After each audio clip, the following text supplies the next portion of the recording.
everyone. If you're ready, we'd like to get started. Welcome to the Robert H. Jackson Center. I'm Julie Hewitt. I'm the Program Director for the Jamestown Bar Association, and I'm pleased to welcome you to the program, William J. Donovan, Our Last Great Hero. Tonight's program is jointly sponsored by the Robert H. Jackson Center, the Jamestown Bar Association, and the Bar Association of Northern Chautauqua County. I'd like to thank Chuck D'Angelo, who's the president of the Jamestown Bar. Chuck, you want to give a wave? Way in back. For the co-sponsorship, and I'd like to thank Michael Bobsine from the Bar Association of Northern Chautauqua County, and I don't believe Mr. Bobsine's here tonight, for co-sponsoring this. I'd also like to thank the Robert H. Jackson Center staff, and particularly Carol Drake, who's the only woman I know who has a caterer on speed dial. And you'll find out more of that tonight when we have our dessert reception after the program. I'd also like to thank the Chautauqua Regional Community Foundation for their generous offer to underwrite the cost of our dessert reception tonight, and also for sponsoring the distribution of the book that you received tonight. They've been a big supporter of many programs here at the Jackson Center, and we certainly all appreciate that continued involvement in our community. I'd also like to give special thanks to any high school students that put aside their other commitments and came tonight, one of whom is my son. There will be a quiz on this when he gets home, of course. Our program tonight will be moderated by Greg Peterson. Greg was one of the people who was really key with his keen eye for history and bringing together all the elements that enabled this center to form. And Greg is very important in that effort as it continues today. And Greg also does have a day job. He's a partner at the law firm of Phillips Lytle, where he practices commercial law when he's not enticing speakers to come to the Jackson Center. Our speaker tonight that is being featured is the Honorable Salvatore R. Martoche. Justice Martoche currently serves on the Appellate Division, 4th Department, which is an intermediate appellate court in the state judiciary system.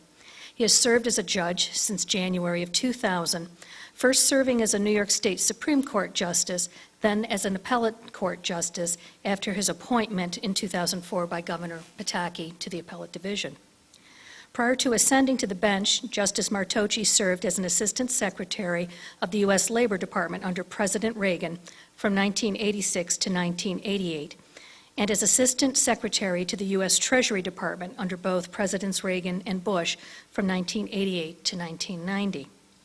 Before leaving federal service, Justice Martoche was a key official involved in correcting the country's savings and loan industry scandals of the 1980s, and he served as the acting director of the Office of Thrift Supervision.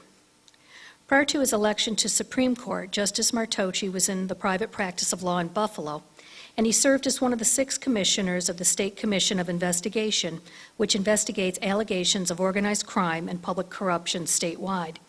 He has also served as a public defender and was in private practice for over 20 years before becoming a United States attorney.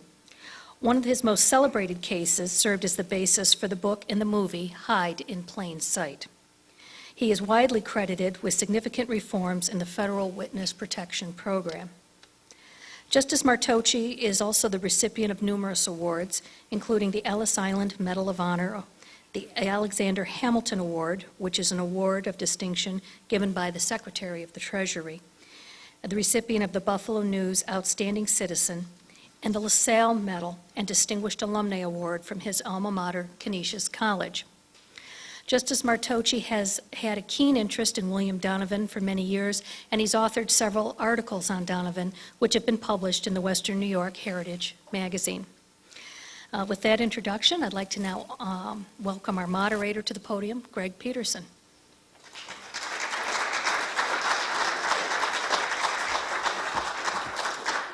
Thank you, Julie. Thank you, one and all. We're thrilled to have Justice Martoche. It's been a long time. We've tried to convince him to come down from Buffalo and share one of his passions at a place which is certainly one of our passions. And there, as you will see, a direct connect between the two passions, and we're thrilled that we're going to be able to explore that today. I just want to start off with one additional footnote, and that is one of the books you'll be receiving today is a book entitled Murdered by the Millions, and it's authored by Whitney Harris. This is Whitney Harris. You, for those who've been here at the Jackson Center, may have met him. He's 96 years old. He's the fair-haired boy of Justice Jackson at Nuremberg. His family, together with mine, will be together at Nuremberg next week, if you can imagine, and he's going to be honored right in the courtroom 600. So I've had lots of reasons to stay in touch with Whitney Harris, and I told him about tonight. And tonight, he was thrilled to know about Justice Martoche. They've met. There's pictures in our archives of the two of them. I think there's a baseball on Justice Martoche's mantle, signed by Whitney Harris. And Whitney Harris authored a book which we, the Jackson Center, published. And he said, you know, for all those who attend, let me just, procure all of those books, make sure as my salute to Whitney Harris's boss, he had two of them, General Donovan, and as well as Robert Jackson, and as a salute to Justice Martoche in tonight's event, he's making this available to everyone. So we thank Justice Martoche for coming down to trigger that kind of beneficence. In order to help put things into a proper perspective for tonight, one of the things that we're going to do is show a short movie. WNED produced it, and it's a terrific piece on the life of General William Wild Bill Donovan. And you'll see the esteemed Mark Russell, the esteemed Justice Martoche, and many other luminaries who were part of this wonderful documentary. After that concludes, Justice Martoche wanted a few minutes to sort of enhance that which we will be seeing, and then he and I will sit there and we'll talk a little bit, and as time permits, we'll ask the crowd if they'll have any particular questions of Justice Martoche, and he'll probably take questions not just limited solely to Wild Bill Donovan. So with that, I'll stop, pause, and we'll play the movie. Production of this program has been funded in part by Judy and Tom Beecher and by the members of WNED. Thank you. In 1962, the doors of a new state office building were opened in downtown Buffalo. It was named after General William J. Donovan, or Wild Bill to most Americans. Born in Buffalo, the son of Irish immigrants, he rose on the world stage as a World War I hero, international lawyer, and father of the Central Intelligence Agency. We shall have to match Germany's military and sea power if we wish to maintain our way of life. Today, the Donovan building waits for demolition. In the lobby, a single rose placed where a portrait of Donovan used to hang serves as a memorial to the man whose name many recognize but whose exploits few know. Joining us for a look back at one of Buffalo's favorite sons are political satirist Mark Russell and the Honorable Salvatore R. Martoche as WNED explores the little-known story of Buffalo's Wild Bill Donovan. First of all, how did he get that name, Wild Bill? Well, there's some controversy about how he got it, but the most likely story is that when he was in World War I and he was acting so heroically at the time he won the Congressional Medal of Honor, somebody said he is a wild SOB, but a game one, and after that he was Wild Bill. By the way, those Irish immigrants, the Irish, 130 years ago, Buffalo was a magic city in their mind. They said, we must go to Buffalo. There are many Irish there. There's lots of work on the grain boats and on the railroads and the Erie Canal. And they got here, and it was known as the First Ward, and they got here, and it was described as a dank, sodden place of shanties. Were they poor at all? Or, Oh, the Donovans were better off than most, but they were still poor. William Donovan, one of 10 children, was born in 1883 at the foot of Michigan Street in Buffalo's old First Ward in the shadow of grain elevators and railroad yards. That's a rough and tumble place, and you don't get by on charm alone. You get by on being very loyal, very good friend, and also a very sharp person. But hard work and a touch of Irish luck were on the side of the Donovans when they eventually made their way out of the First Ward. And Bill, athletic, with a captivating personality and penetrating blue eyes, never looked back. A family friend, who later became Bishop of Buffalo, helped him to get into private schools where he eventually made his way into Niagara University. From there, a priest recommended him to Columbia Law School. He graduated in 1908 and went to work for one of the largest law firms in Buffalo. Do you think at that time in law school, being from Buffalo, that he had any idea that he would go beyond being a lawyer?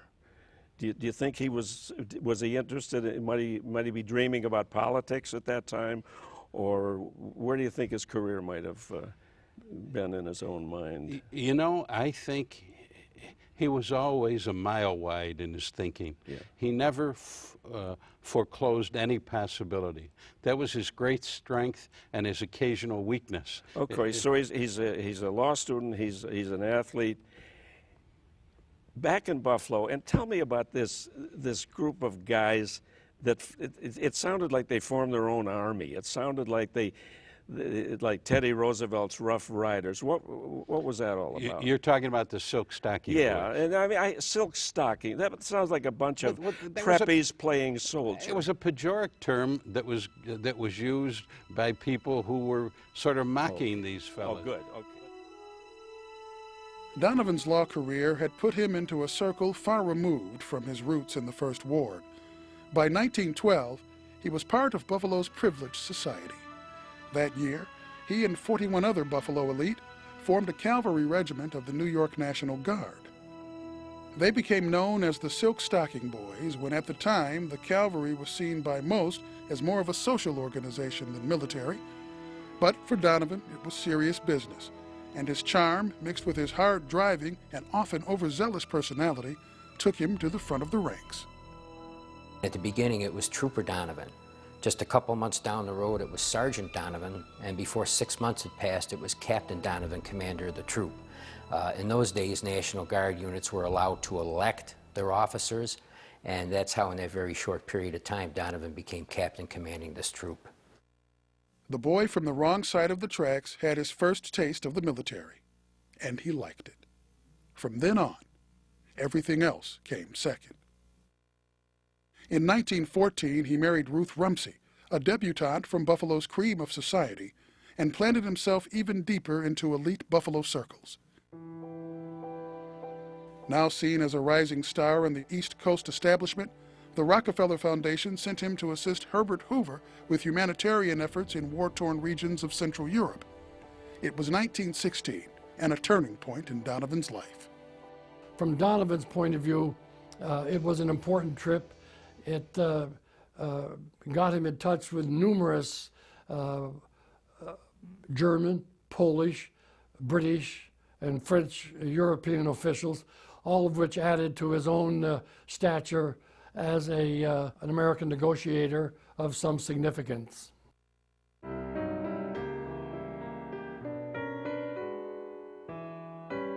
Donovan's business in Europe was cut short, though, when the Silk Stocking Boys were called to duty to hunt for Pancho Villa, the Mexican revolutionary. After 6 months in Europe, a brief stop home, and 6 months on the Texas border, Donovan finally returned to his new bride back in Buffalo. But just 3 days later, and with Ruth ready to give birth, he received orders to report to New York City, where he was named colonel of the famous Fighting 69th. America had entered World War I, and Donovan was off once again. So we get into World War I. Now he's the head of a regiment, the famous Fighting 69th, the Irish New York Regiment, and they were in a battle over there. I don't know why it isn't as famous as Gettysburg or Iwo Jima.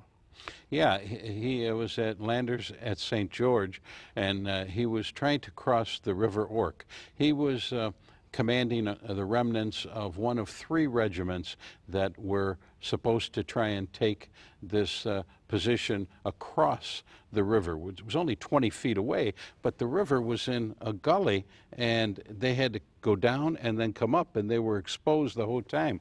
The other 2 regiments refused to go. it never dawned on Donovan not to do what was asked of him. And so he and his men crossed. He dressed up in full regalia, had all of his medals on, and was within 20 yards of the enemy, saying, "Look, boys, they can't hit me, and they won't hit you." General Donovan was a man who was unafraid of death and had this extraordinary capacity to evoke loyalty into those who he invited to join whatever he was doing in a way that is really the hallmark of great leadership. He was so brave, so absolutely undaunted by anything, and the way men just believed in him and followed him. And to me, he was one of the most exceptional men I've ever met, worked for. He had been wounded 4 times in that battle, and he refused to be removed from the field of battle until all his men, dead and alive, were brought to a safer location in the rear. And that's when he left. He was exhausted and he'd lost a lot of blood, and he suffered from the injuries he incurred for many years to come. But he was such an inspiration. I read the citations. You know, he won the Congressional Medal of Honor for his action there. And the Distinguished Service Cross. Distinguished Service Cross, he won twice, and the Distinguished Service Medal he won. And finally, at the end of his life, when Eisenhower gave him the National Security Medal, he became the first person, and I believe still the only person in the history of this country, to get the 4 highest medals that this country offers.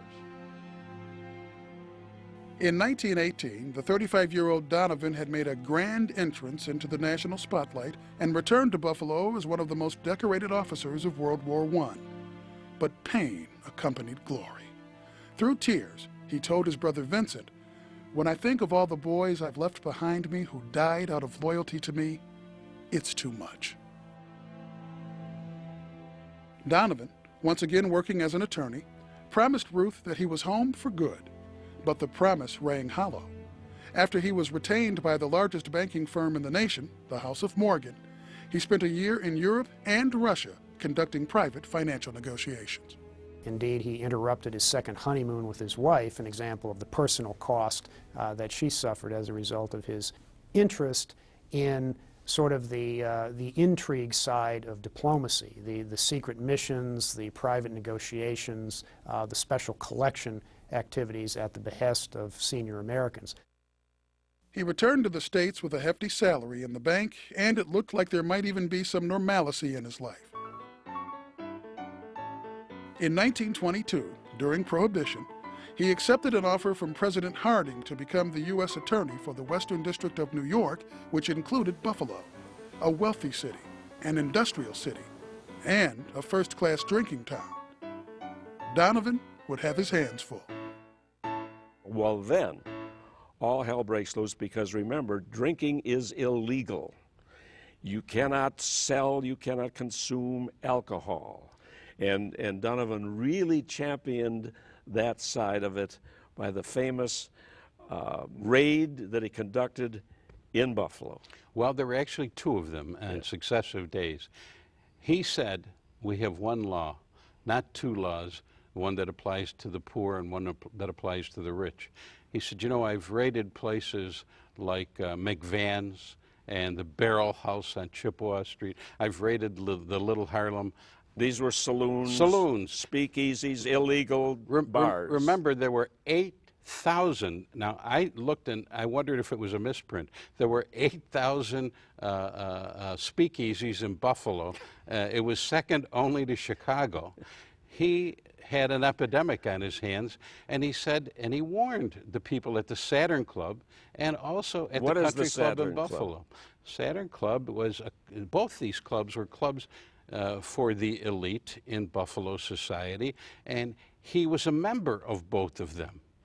He said, "You better not be serving booze because I'm going to order raids because you can't get away with what the ordinary man can't get away with."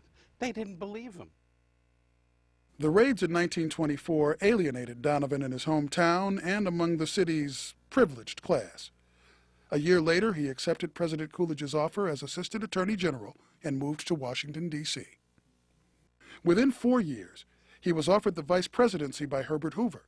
Considering it a do-nothing position and anticipating being named Attorney General, he declined. Donovan expected to be appointed Attorney General and had the impression that Hoover had promised him that he would be. But the Methodist bishops objected to a Catholic being appointed Attorney General of the United States.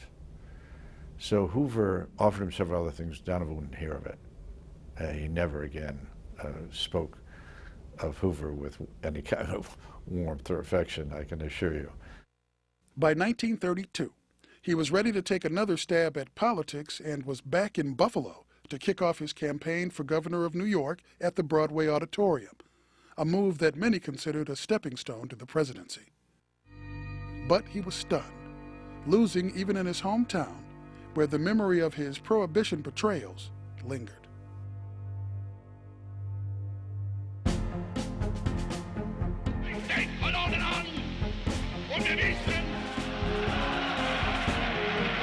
The coming years saw the world thrown into chaos as Nazi Germany advanced across Europe. Donovan, who had returned to private practice in his Wall Street law firm, couldn't stay away. A colleague of his remarked that Donovan had a hobby. The hobby was war. Donovan was not happy, this fellow said. If there was a war on the face of the earth, and Donovan hadn't been there to take a look at it. By 1940, Germany had gained a major foothold in Europe, and England was preparing for certain invasion. We have announced to the world, as well as to Germany, that we intend to support England. The plain fact is that if Hitler wins, our trade, our standard of living, our concept of human life would all be placed in jeopardy. That year, President Roosevelt sent Donovan to London on a twofold mission: to assess England's chances of victory under German attack and to learn more about the workings of the British intelligence network. There was a recognition by President Roosevelt that the U.S. lacked a cohesive strategic center of intelligence in our government. There were small groups gathering intelligence, whether it be the Department of State, the FBI, Office of Naval Intelligence, but it was all stovepiped, much like the problems you hear about post 9/11. And I think President Roosevelt recognized this critical lack of good information. Working closely with William Stevenson, a British spy known as Intrepid, Donovan convinced Roosevelt of the need for a centralized U.S. intelligence system. And in June 1941, the Office of Coordinator of Information, the COI, was formed. It was a start, but it wasn't enough. One of the weaknesses of the COI was that it did not have access to all-source intelligence, especially signals intelligence, which may have provided the warning needed to better prepare Pearl Harbor from the attack that occurred. So Donovan is looking at COI, and he's seeing that as much of an innovation as it was still inadequate. It was inadequately staffed and resourced, and he needed to prevail upon Roosevelt that a much more extensive, much more larger and aggressive organization was necessary. 6 months after Pearl Harbor, the COI became the Office of Strategic Services, the OSS. The American intelligence system had come of age. Donovan retained his position as director. Now, the leadership, the guys that he recruited, they are college professors, they are bankers, they are lawyers. These men know nothing about putting a silencer on a pistol or silently killing a man or making plastic explosives or learning how to lie convincingly while under interrogation. Of course, the lawyers would be good at that. But isn't that amazing that these were the original OSS people? He recognized that great diversity and brilliant minds were the key to success. Remember, this is a time before computers. This was a time when the garnering of intelligence took creative people who could get themselves into situations and clubs and locations where they could find information. And he recruited these kinds of people. He was sure that their patriotism and their brilliance would make up for their technical lapses. And he was correct. And what Donovan was looking for then, and I love this quote, were PhDs who could win bar fights. It was a fascinating mix of people because it ran, in a sense, the gamut of society from the upper crust of the Eastern establishment all the way through to working class technicians and designers of equipment, down to, yes, even criminals who were paroled from prison in order to engage in forgery and safecracking. It was a wonderful feeling of, let's try it, it might work, and think what it would happen if we could do it. And like one time somebody had found that we had developed coal that would explode. It was got dynamite in it. And somebody said, well, if we could only get this on a train that the Japanese troops are using to cross a certain river, and we could blow it up. This sounds like an absolutely ridiculous idea, but we did it. Now, he was at the landing on D-Day. He's in his 60s. D-Day was June 6, 44. He landed June 7th. He was at the landing in Sicily. He was at the landing in North Africa, always right on the edge of the danger, and he, against orders. He'd get orders from Washington, don't get so close. What if you're captured? You know all these secrets. What if you're captured? And he always would say, oh, I was just along for the ride. He had absolutely no fear. In fact, he wrote to his wife from France early on that he thought the greatest legacy he could leave his family was to die in action for his country. He was the greatest patriot of his time. He simply had no fear. His problem was that he had lost the balance between his duty to his country and his duty to his family. But his wife, Ruth Rumsey, I gotta say, from everything I've read, he did not treat her well. He left her home alone for 40 years. I think his wife sacrificed. She was martyred by his public absorption in what he was doing. Well, it was certainly difficult for my grandmother, because I know that there were many times when she didn't even know where he was. But she kept busy. She kept herself involved with what she wanted to do because he was somewhere else.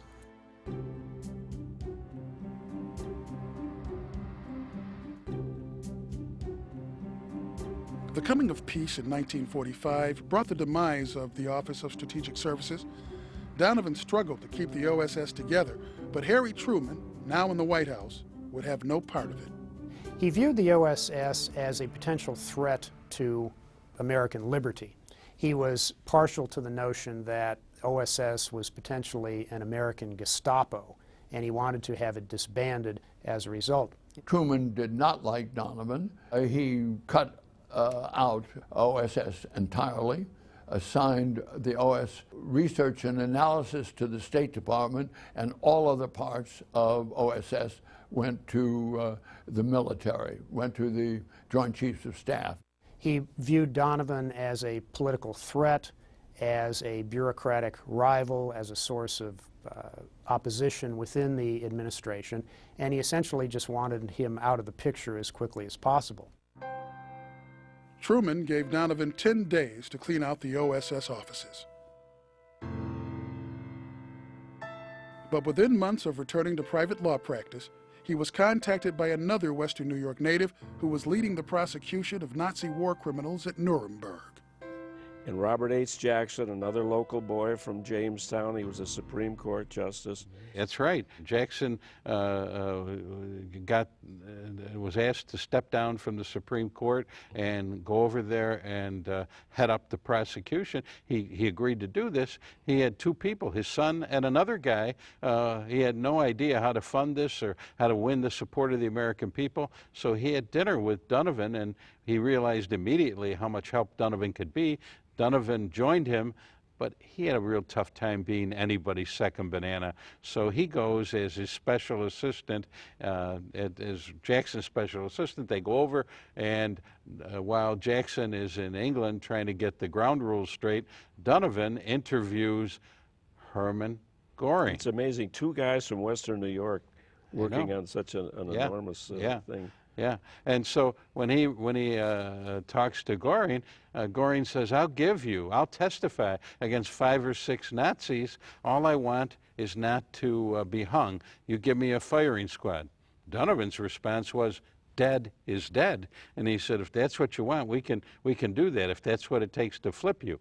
Well, it turned out that the people who were very close to Jackson said, he had no right to be doing that, and they didn't like that. Jackson, who was a careful lawyer, said we have enough books and records and information to do this. Donovan, who was a theatrical trial lawyer, said, my God, nothing that we have can come near what we can accomplish by putting a live person on to talk about these other folks. And Jackson simply didn't want to do business with that kind of person. The difference of opinion between the two men created a chasm that couldn't be crossed. Jackson, careful and deliberate, didn't back down, and Donovan, proud and opinionated, resigned from the prosecution. But not from the idea of an intelligence agency to replace the defunct OSS, one that operated in peacetime as well as wartime. Call it whatever name you like, but let's set up a well-staffed independent agency to coordinate the information gathered, to undertake all secret work and such supplemental research as other government departments may request, and to analyze and disseminate continuously. In 1947, Truman was finally persuaded. That year, he signed the National Security Act and the Central Intelligence Agency was established. But General William Donovan was out of the picture. The likelihood that Donovan would have become the first director of CIA is minimal, partly because of Truman's personal opposition to him, but I think also because Donovan by that time had sort of worn out his shelf life. I think at that point, Donovan's chances of being DCI were close to zero. In 1953, with the Cold War underway and a friendly face again in the White House, President Eisenhower appointed Wild Bill Donovan, now 70 years old, as ambassador to Thailand. With communist China to the north, Thailand was a political hotbed of Southeast Asia and crucial to America's economic and political interests. He was looking for something that marked his entire life, being at the edge, the cutting edge of where the United States was going, being involved with its security, being concerned about its future relationships to other countries. I had a happy occasion of briefing him before I went to that assignment. I'm not dead sure he was the right man for that kind of a delicate job. He was a rough fighter man, and you are not a rough fighter man as a diplomat. I don't mean to disparage him, but I'm not sure that he would have been the right person at just that time.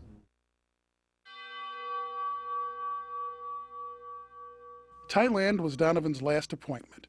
In 1959, 4 years after he resigned as ambassador, he died.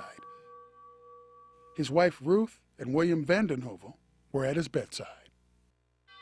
My tears reflected this extraordinary opportunity that I had had to know him, and to know him as no one else of my generation certainly was going to have a chance to know him, and to be grateful for the introduction to American history and to its role in the world through someone who was so symbolic of all of the values and ideals that I had identified with our country. Today, the Central Intelligence Agency is tied inextricably to the legacy of William Donovan and the OSS. Considered the father of the CIA, his portrait appears first in the gallery of directors. He rose on the stage, on the world stage, out of the First War in Buffalo, to accomplish a great deal. But I think we should remember him for his courage, for his patriotism, for his dedication to his country and to his roots. I think he was exceptional. Most people in this town have no idea of the great contributions that this extraordinary man from the foot of Michigan Street is responsible for. And that shouldn't be. We should remember him and his accomplishments. Amen.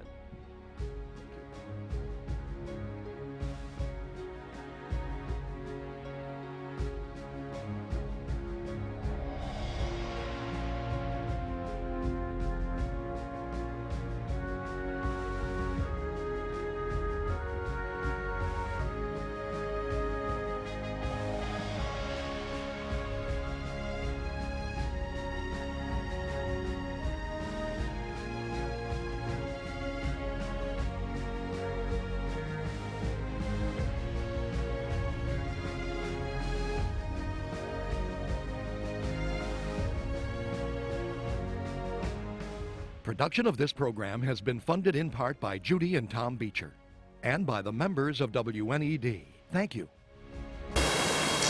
He was so charismatic. He was a ladies' man, and he was a man's man all at the same time. He was about 5'9", but if you asked anybody who met him, they would tell you he was about 6'2". He had these steel blue eyes that were so penetrating. But the gift that he had was his emotional attachment to this country and the vision to see what it could be. And it blinded him to some of his commitments at home to his family for many years. He paid a price for all of that. His home life was never quite what you would think of as ideal. Luckily for him, and for people like Robert H. Jackson, Justice Jackson, there was not this 24/7 newscasting that looked for every picadillo and every corner of a person's personality. They didn't do that. And I'm glad they didn't do that, because they gave us a chance to look at this man and at others in the light of what they accomplished. To me, he became a hero when he told Tom Dewey that he would not accept his support when he wanted to run for governor, because he didn't like the policies of Dewey, and he didn't like Dewey. Little thing, especially when you get crushed in the election, and he did, but it was no Republican could have won that election against Lehman. He lost it significantly. Peter Crotty said he actually ran pretty well for a Republican at that time in our history. Peter Crotty had been the Democratic chairman in Erie County. And then there was the president, President Roosevelt. Never could you find more diametrically opposed positions, philosophies, than you found in these two men. And yet, with all of that, they had great respect for one another. President Roosevelt looked at this wild Irishman as his legs, as this virile fellow who was doing all the things that Roosevelt wished his body would allow him to do. He was in the action. He was where it was happening.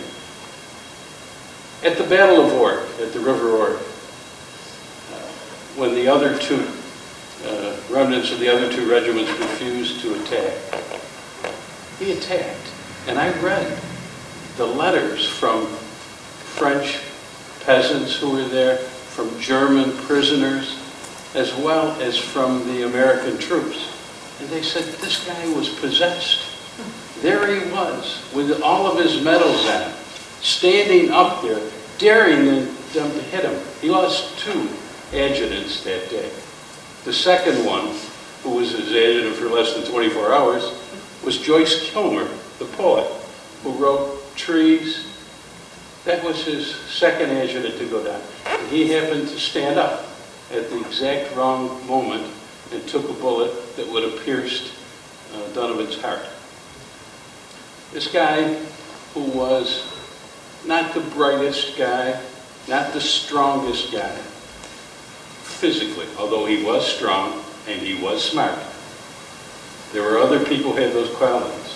He had this fierce devotion to America and to the people who were at his side.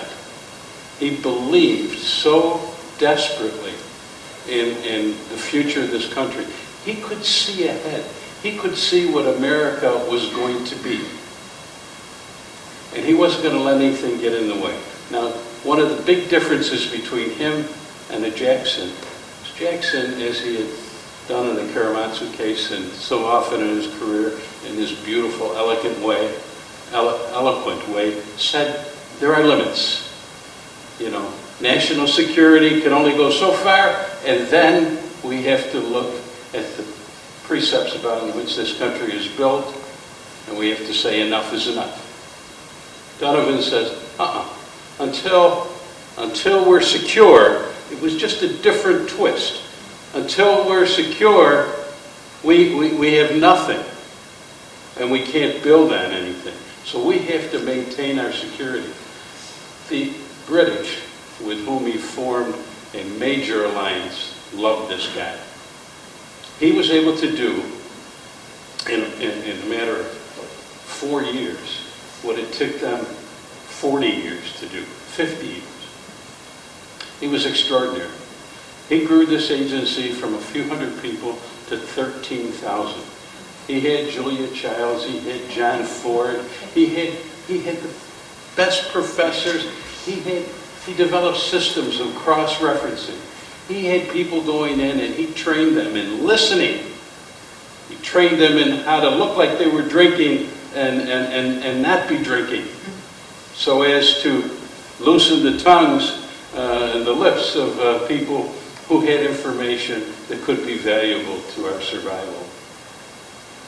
He was not afraid to give the terrorist a dose of his own medicine. It's interesting that in this election campaign, Mr. McCain, Senator McCain, and one other of the Republican candidates, I think it was Romney, but I'm not positive, suggested that what we needed was another OSS.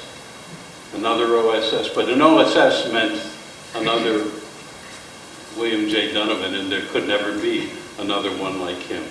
That's part of the problem. It was so personal, so much him. But this guy from Western New York, from Buffalo, who grew up, there were these intersections in my life. I followed, and look at where he was, and I'd look up, and I was in the same spot. He lived at 74 Prospect Avenue after he moved from 74 Michigan Street. Well, I lived 2 blocks away from that on the west side of Buffalo. His father had his office at 74 Niagara Street. So did I, years later. He was a U.S. attorney. So was I. I said, I think that I have a mission here to tell people about this guy. And please believe me, I know his warts better than almost anyone. They were there, and they were real. But with all of that, there's never been a greater patriot. There may have been some who were his equal, but none who surpassed him. Now, Greg and I are going to have a little conversation, and I just want to say before we do, what Greg Peterson has done for the memory of Mr. Jackson, what he's done with this center. I remember, Judge Gerasi, do you remember coming in here years ago when this place was, I mean, and to see it now, just a tremendous tribute to him. And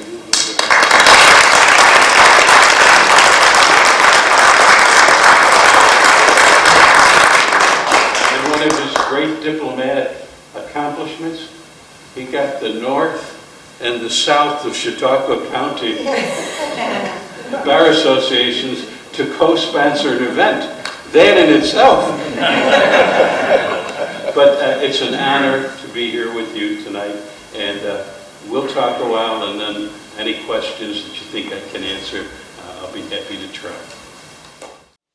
Last great hero, you talked a little bit about what it was that drove you to intersect with him, but there had to be at some point a tipping point, a personal confrontation with the memory of William Donovan, because you never met him, did you?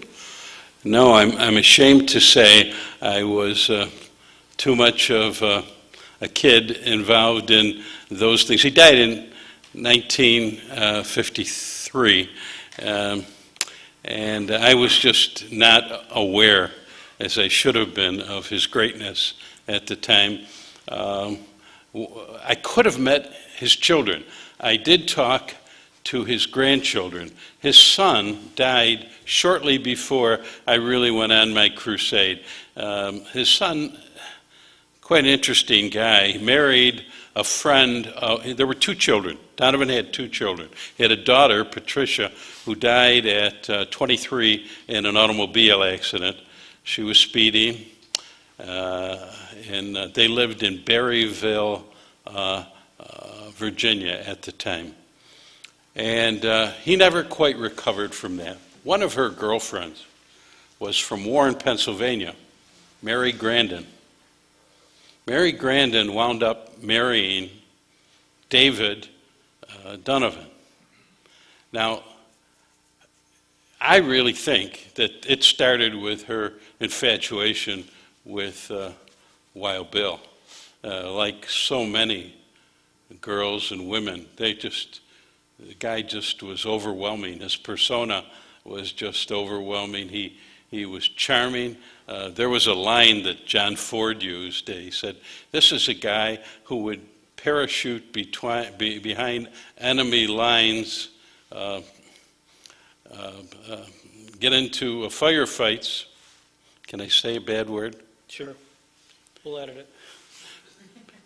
Piss in German gasoline tanks, and then go and dance with a German spy, all in the same beautiful female spy, all in the same night, and he was like that, and he really did have this desire to die in the service of his country. It almost is diabolical in a sense, but he thought that would have been the greatest thing. And Harry Truman, for all their infighting and difficulty, said he would rather have won the Medal of Honor than be President of the United States.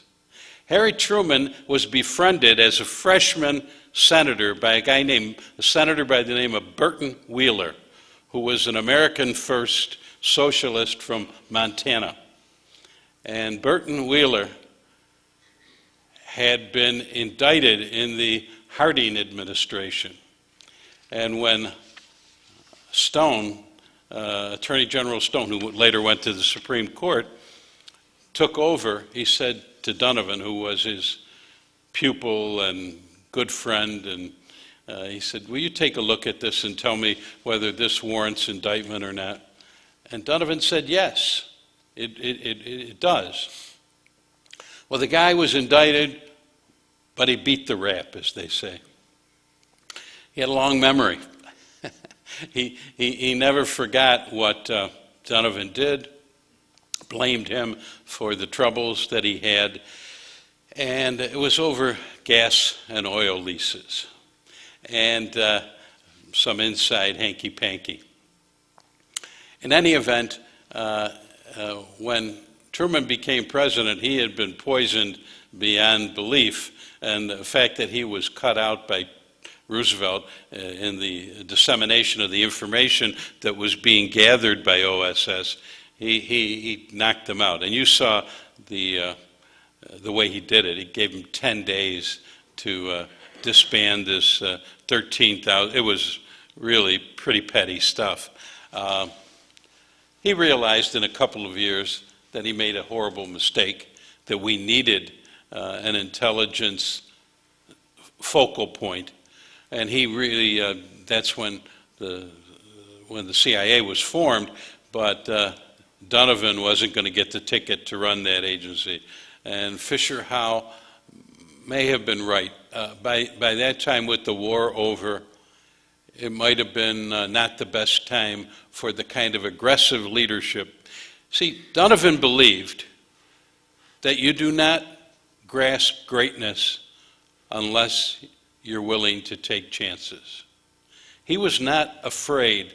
He was not paralyzed by failure or by the threat of failure. His position was, when we stumble, we always stumble forward. And that's the way he lived his life. I'm happy to say that by the end of his life, it was filled again and again. He formed one of the great international firms in this country, Donovan and Leisure.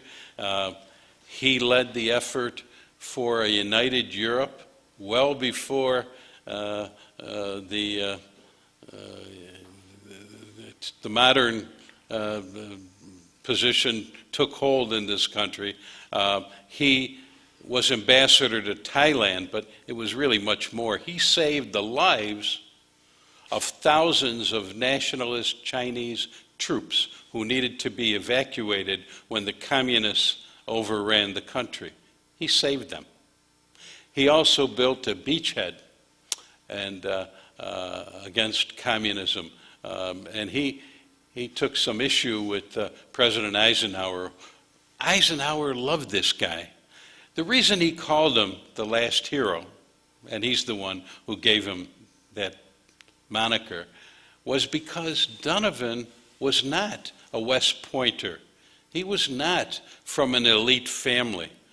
Donovan was an Irish street kid who went to St. Joe's Collegiate Institute in Buffalo, who went to Niagara University, where he happened to have the good fortune to meet a priest who said, because he was thinking of becoming a priest. He would have been an awful priest. And he said, no, he said, you need to go to one of the great universities. And he wrote him a letter. They had a sort of a affirmative action program of the day. It was called certification. And he certified to Columbia that this guy should be admitted. So although he tried to hide it from the world, it took him 5 years to get out of college because he lost a year in the transition. And then he went to Columbia Law School, where he was a classmate of FDR's. Although FDR would say they were friends, Donovan said he didn't have any time for me. He was in a whole different social strata. But, you know, he was a great schoolboy hero. He was an athlete. He was a great orator in Buffalo. Went to Niagara, did great. Went to Columbia and found out that everybody was really smart there. And it was a little different situation. But he led the Columbia football team until he got injured. He took up acting, where he met a great actress. I will not divulge her name, but she gave him private lessons on a regular basis. And he would take the train. When he came back to Buffalo, he would take the train dutifully on Friday after work to New York and come back on Monday morning. And he did this for a while. But this was a colorful guy. This was a special guy. What was the aha moment for you, though, personally, when you said, I'm going to take and do a little more research than just be the normal guy? Because your life, in many ways, tracks his. Buffalo guy, you live in the same neighborhood, you literally go to Washington, you perform service for the government, and then you decide to come back, and Donovan did sort of the same thing. Now, Donovan never looked back, ever, on anything. He just charged ahead. I was just full of his confidence You couldn't help being motivated when you saw how sure of himself he was. Even if he lost yesterday, yeah, well, that was a tough break. Okay, and they'd be on to the next adventure, the next topic. And he inspired people like no one in history that I observed up close and personal. He inspired people. And that, I guess, was the thing that got me. You saw Betty McIntosh in that film. Betty McIntosh adores him to this day.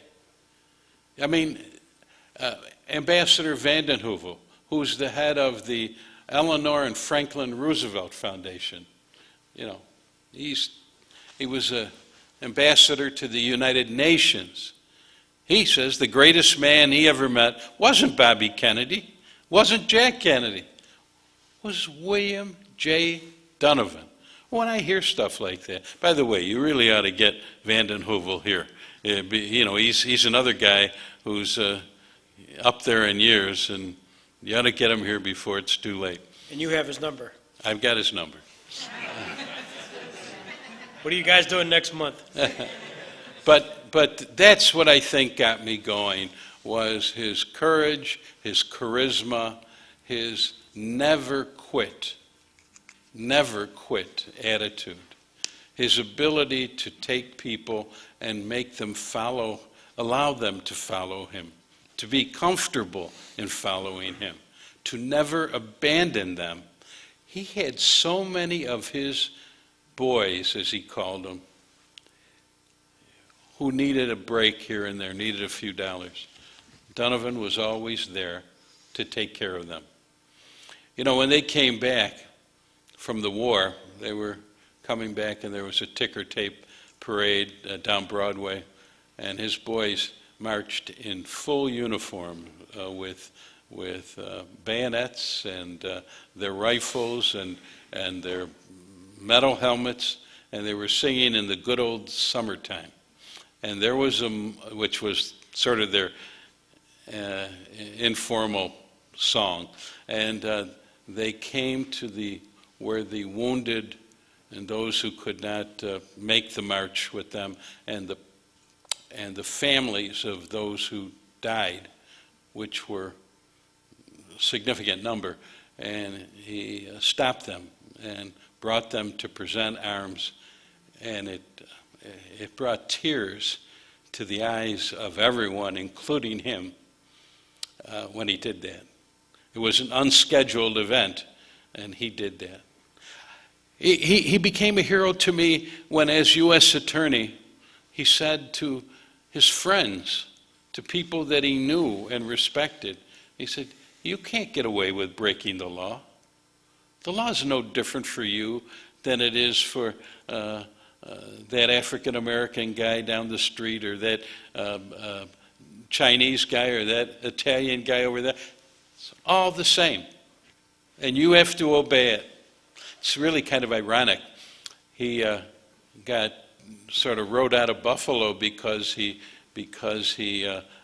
enforced prohibition, and then the Methodist bishops got to Hoover and killed him because they said he was from the East and full of those ideas that would allow for Wets to take over, and it was kind of a ironic thing. Hey, he wasn't against drinking. He did not drink himself. But he was not against drinking as long as it was legal. There's a story that Ned Putzel, who was one of his adjutants, who later became general counsel to Monsanto, a bright guy, and I met him when he was in his 90s. I'm glad I got to talk to him for a while. And Putzel said they kept giving him toasts. He was with Chiang Kai-shek and Syngman Rhee and all the leaders of Southeast Asia. They were all gathered, and they were toasting General Donovan. And they pretend he had a drink, and he would give it to Putzel, and Putzel would look at this stuff. He didn't want to drink it either, so there was a plant. He kept putting this stuff in plant. So I said, sounds to me like that's the beginning of the phrase potted plant. Maybe that's where it came from. But he was a wonderful, gifted guy, and had a lot of warts, and I just loved him. I mean, I just, to this day, see him as unique and the kind of charismatic leader who wasn't afraid to say, I made a mistake. I heard Eric Holder, who I know, who's looking like he's going to be the next Attorney General, when he was talking about the Richards case, say, I made a mistake. How refreshing to me to hear the words, I made a mistake, I blew it, you know. Only other person I know who does that once in a while is Don. But not too often, he's usually right. You know, I got to tell you, just when you were talking about Donovan, General Donovan, and the River Ork, right, sitting right there, and it struck me like a thunderbolt, because I got to tell you just a personal story.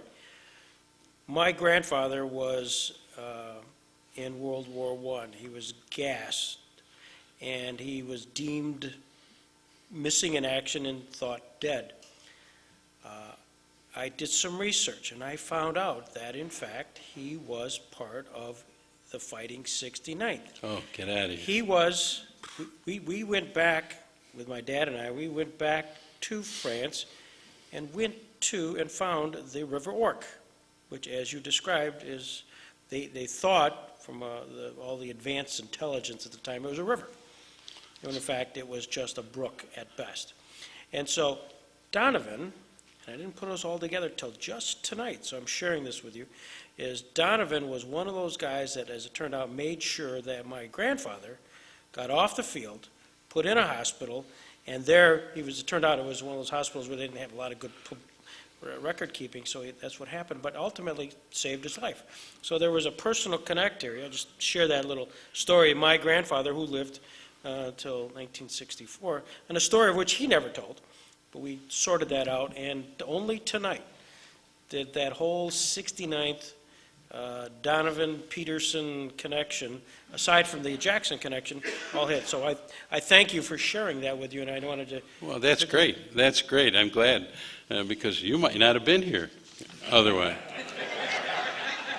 True. You know, True.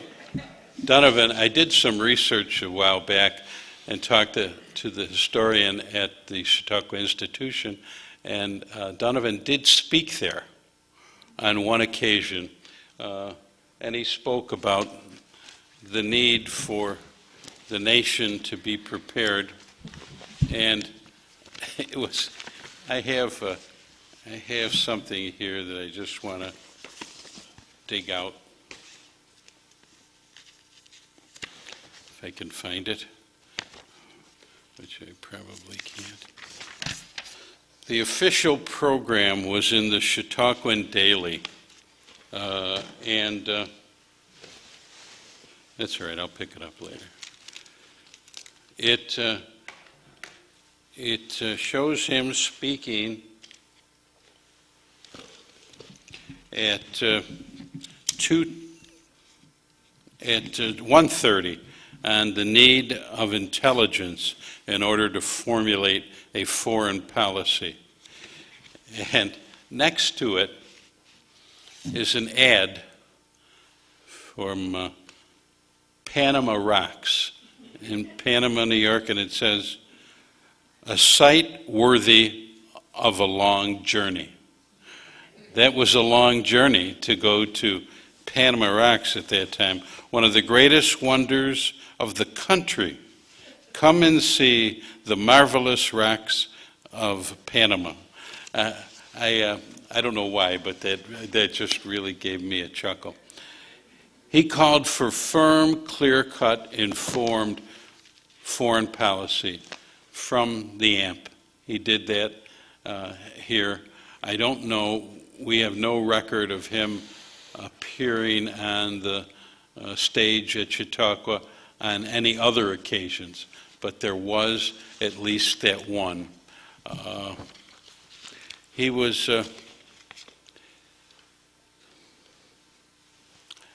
just a special guy, Greg.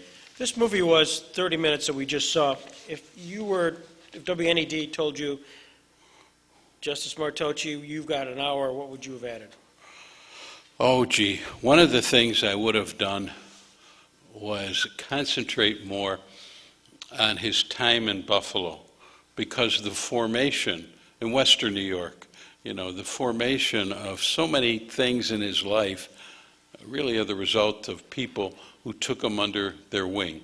We talked a little bit about, there was this priest at Niagara University who got him to go to Columbia, his Father Egan, who when he said he wanted to be a priest, he said, no. He says, you're going to be a lawyer or you're going to be a politician. He said, that's where your calling is. There was Bishop Quigley, who was the first American-born bishop of the Catholic Diocese of Buffalo, who helped this kid go to Miss Narden's school and then to, which is now Narden Academy, but was a very special place even then, and helped him to go to St. Joe's Collegiate Institute. There was this mother of his who was just a dynamic woman who had him keep his faith through all the trials that I've talked about. Now, I will grant you that he was at times what we might call a cafeteria Catholic. He was a little bit selective about the things that he followed or didn't, but he never wavered in his strong beliefs in God or in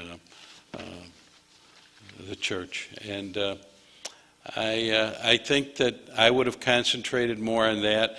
I would have talked about his time in Thailand, because there's no way that I could tell you how valuable a service he performed in Thailand.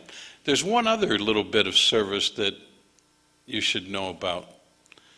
Do you remember the Hungarian freedom fighters? Well, when that was going on, we sort of romanced with our fingers crossed those patriots in Budapest. They had every right to believe that they were going to receive aid from the United States, which never came, and they were being hunted down and shot in the streets. Donovan raised a few $1 million to evacuate. You may or may not remember the thousands of evacuees who came to this country and to other Western European countries from Hungary. That was because of him. He was a mile wide. He didn't always have the follow through.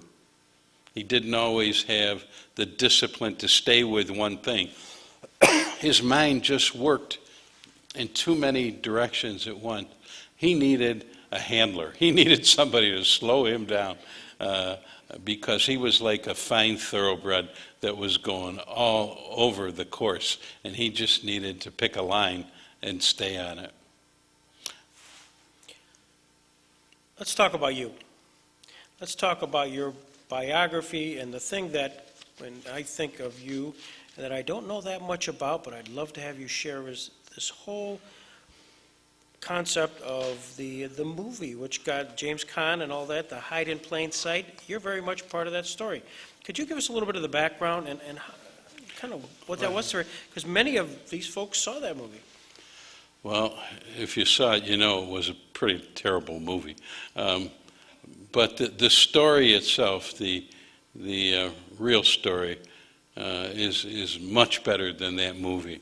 And the book is much more accurate than the movie was. It really just sort of fell in my lap. A fellow came to see me, and he told me that the government had taken his children away from him. What was your role at that time? I was a private practice. Yep. I had a little private practice of my own, and This guy came to see me, and believe me, he had been to see a number of lawyers before me, and nobody was dumb enough to take this case. I mean, there was certainly no money to be made here, but it's one of those things that I always looked at as one of the reasons I went to law school. You know, the opportunity to do this doesn't come along too often in your life. So when I could dig into it, not only for his sake, but for the sake of future generations, the government, our government, should not be taking your children away from you because they can cut a deal with a criminal. You see, Patty's ex-wife had taken up with a mobster. The mobster gave them testimony that was important against some high-level organized crime figures. In return, they promised him that they would give him a new identity and move him. Well, they thought they were moving his family with him. There was not careful vetting of the whole issue, and it turns out they were moving my client's children. Now, my client had never done anything wrong, and he spent 7 years with me. We went up to the Supreme Court. We went all around trying to get some kind of resolution to this. I never suggested that they blow this guy's cover, or that the Witness Protection Program, which was formed as a result of this case, that it wasn't a good idea or it didn't have its value. But I said it has to be applied in a way that doesn't hurt innocent people. And it wasn't being applied that way. So I'll make a long story short. The upshot is that 7 years we're fighting. Only when I decided to try and see if I could get a book and a movie done of this, and there were some stories in Time and Life, and the ex-wife had seen those, and she didn't want to be characterized as a witch with a capital B. Did I get any help from her?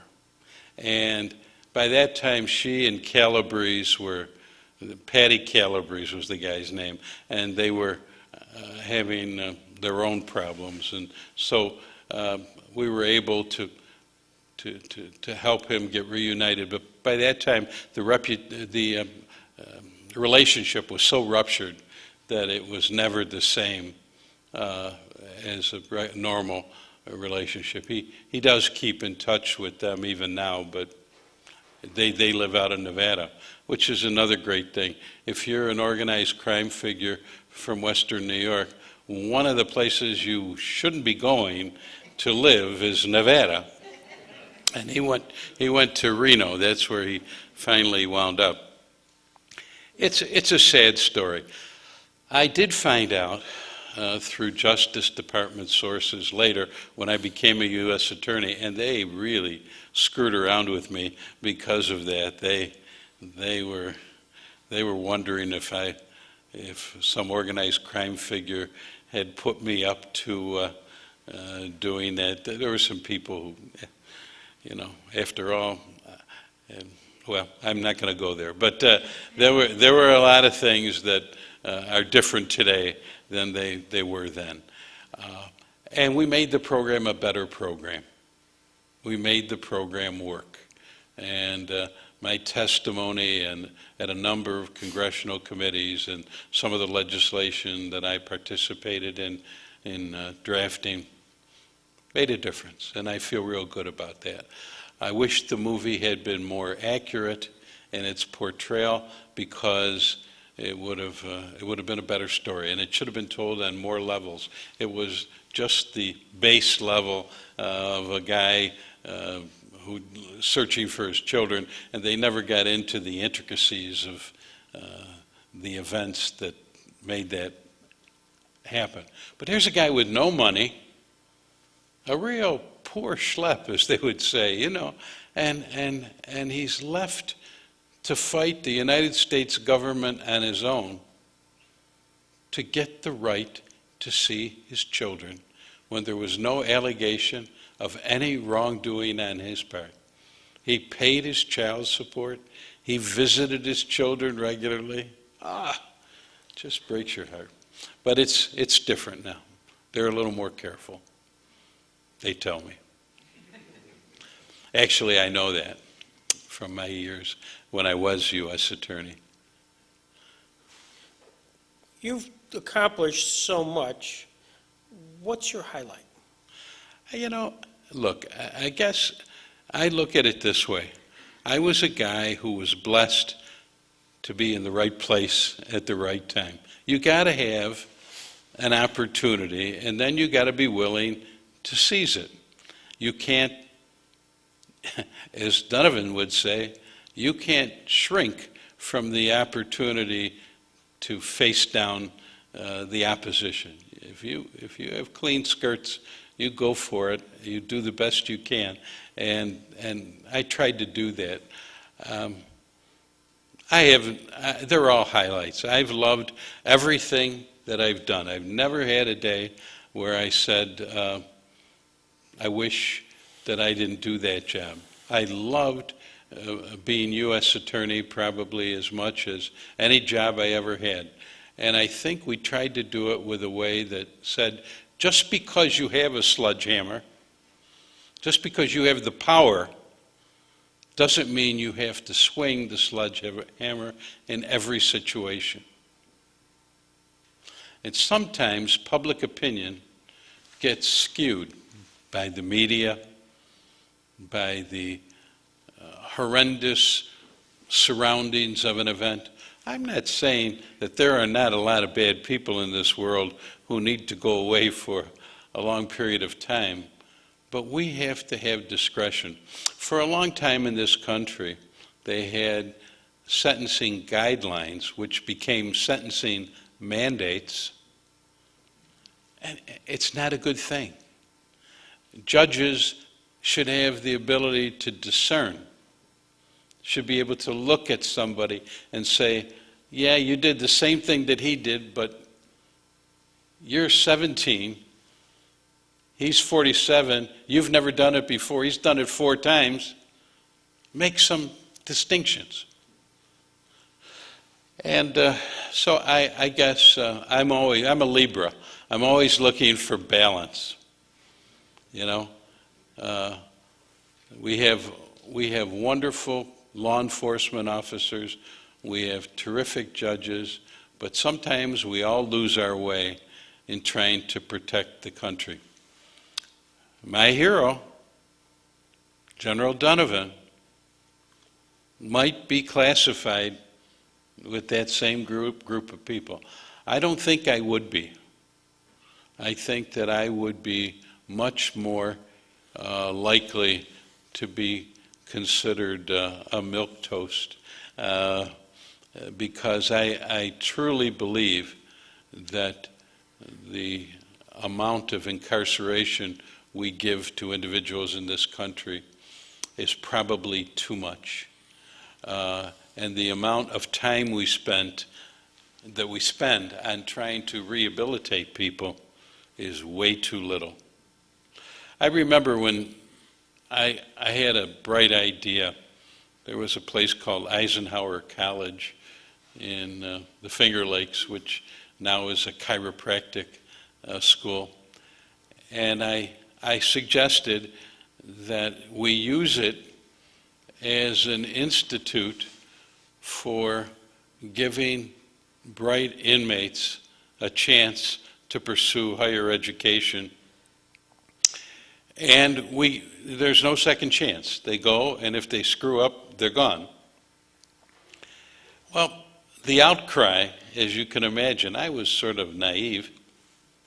The outcry from citizens who said, hey, I've got to pay to send my child to school. You're going to send these prisoners to school?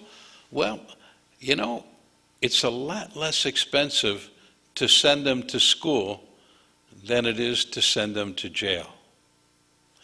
And it's a lot better for society if they come out with something else to do but go back to the same life in the streets that they had before. But you sound like a bleeding heart when you make that argument, and I worked for the Republican caucus, and they really didn't want to hear that.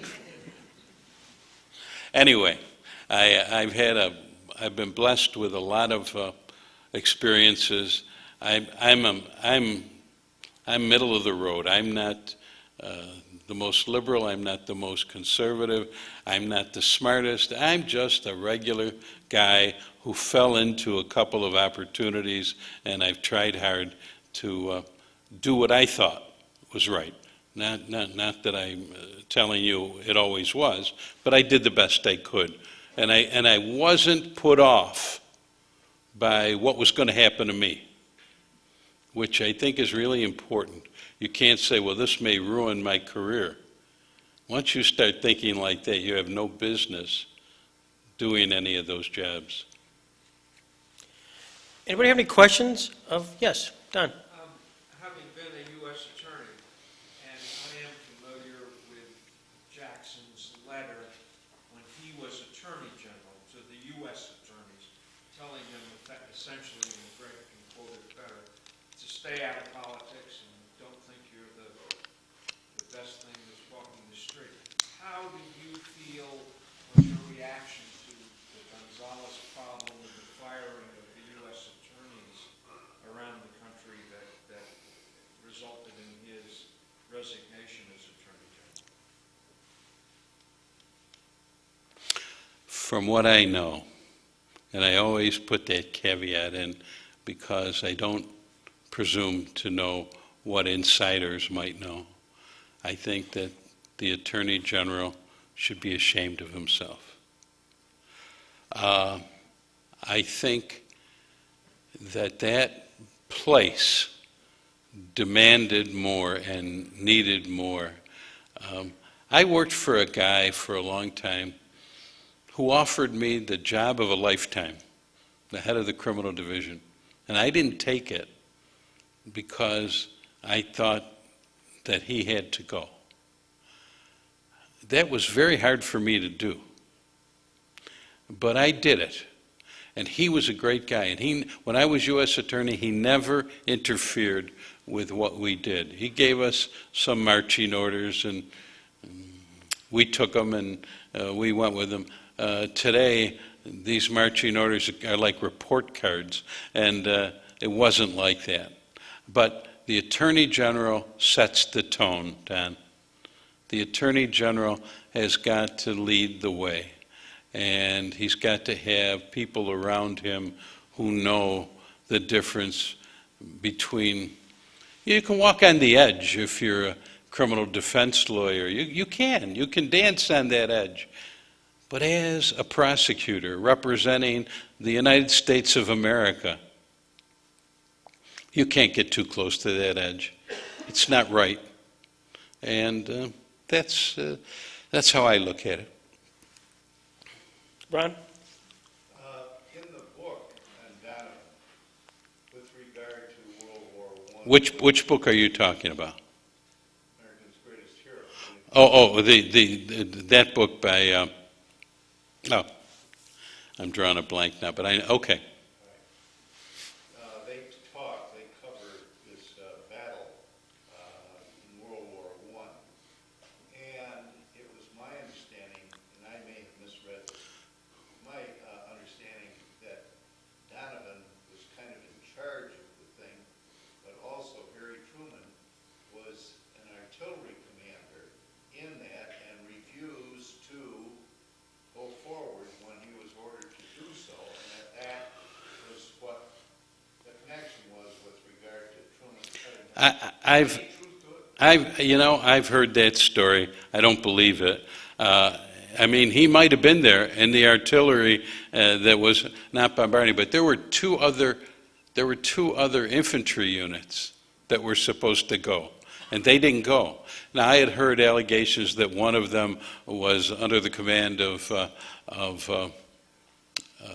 MacArthur.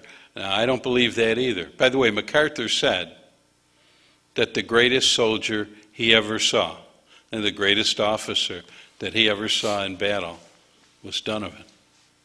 So, I mean, you know, I don't know that, so I won't say it. There's personal animosity on the part of Truman. Yeah. Yeah, I think it came from that Burton Wheeler, Senator Wheeler. But you may be right, and I just, see, I'm not a historian. I'm a buff, as they say. You know, I'm a student. I'm still learning. I wish I could get a grant. Maybe I'll get somebody to give me some money so I could go and spend some time in the Library of Congress and really go to the War College and dig some of this stuff out. But I don't know the answer. Yes. Sir, I've read a lot about Mr. Donovan, but you referred back to his time in New York when he was a practicing attorney during periods of peace. What aspect of the law did he do? Criminal law, or do you know? Donovan? No, he was, first of all, he was first and foremost a financial lawyer. He represented huge banking interests and concerns, international conglomerates. He was always doing business with the French and the English.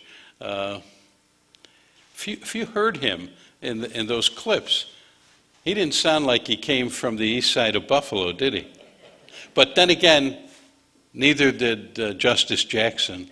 They developed this way of speaking that talked to me about their new life, about that. But I think he was a great antitrust lawyer. I think as a trial lawyer, he sometimes didn't have his facts down as pat as he should. But he won often just because he was just so charismatic. But when on appeal, I don't believe he ever lost an appeal in the Supreme Court, and he did a lot of antitrust appeals in the Supreme Court. So he was a fine lawyer, and he had this sense for the theatrical. And when he came up against Justice Jackson was a man of definite principle. And he said, we're not going to do business with these people. And Donovan said, what, are you crazy? You know, he's not asking for anything other than to be hung rather than to be shot, and we can put him up there. And Jackson was afraid that once Goering got up there, he would take the stage and maybe double-cross them. He was not going to do that. Now, there is a story that Purcell told me, and I think it's not true. He told me that he was one of two people who went in to see Goering after they couldn't keep their promise to him about the firing squad, and gave him the cyanide tablet that he used to take his life. I don't think that is true. But he did tell me that.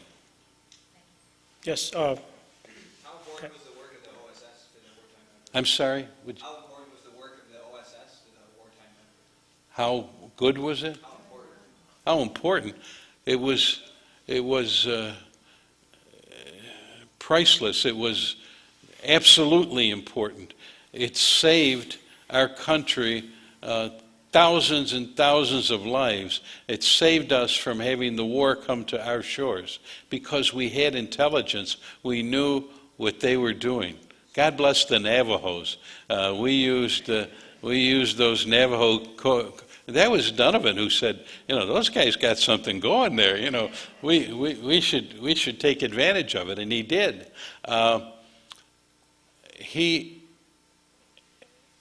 I can't overestimate the value of the contribution of OSS.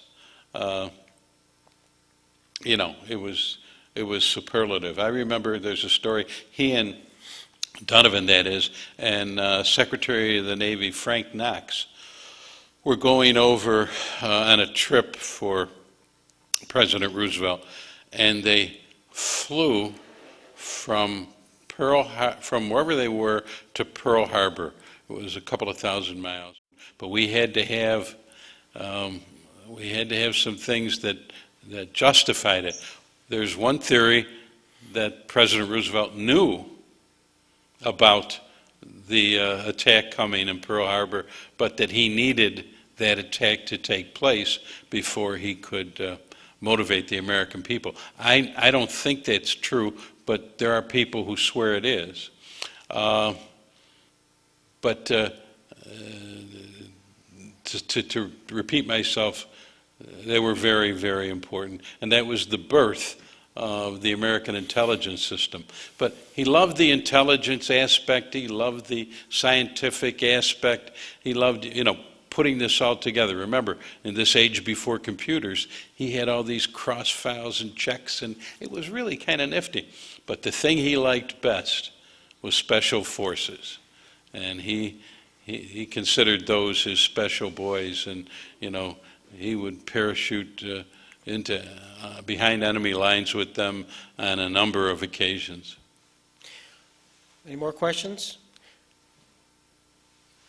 If you had to find yourself speaking for General Donovan today, and he said, Justice Martoche, and tonight's performance, and you articulate on my behalf my legacy. What is the legacy of General William Donovan?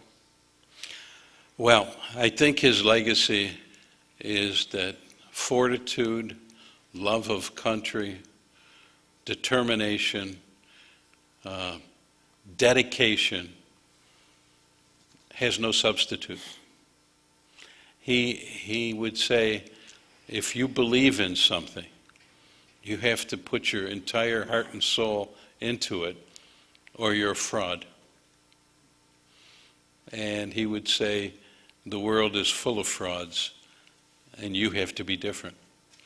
And he made people different. Allen Dulles, who would become the head of the CIA, was one of his boys in OSS. And it was Allen Dulles who was negotiating with the German generals in Africa to get their surrender prior to the fall of Hitler. And Dulles said, I don't know that I would have gone on that mission because the odds were so long, the dangers were so great. It seemed that Hitler had people everywhere. And he said, but I thought of him, meaning Donovan, and I went. And he succeeded. So that's his legacy. His legacy is do the best with what you got, folks. On behalf of the Robert Jackson Center, the various bar associations, which seldom get together and join in with something, obviously you brought that together.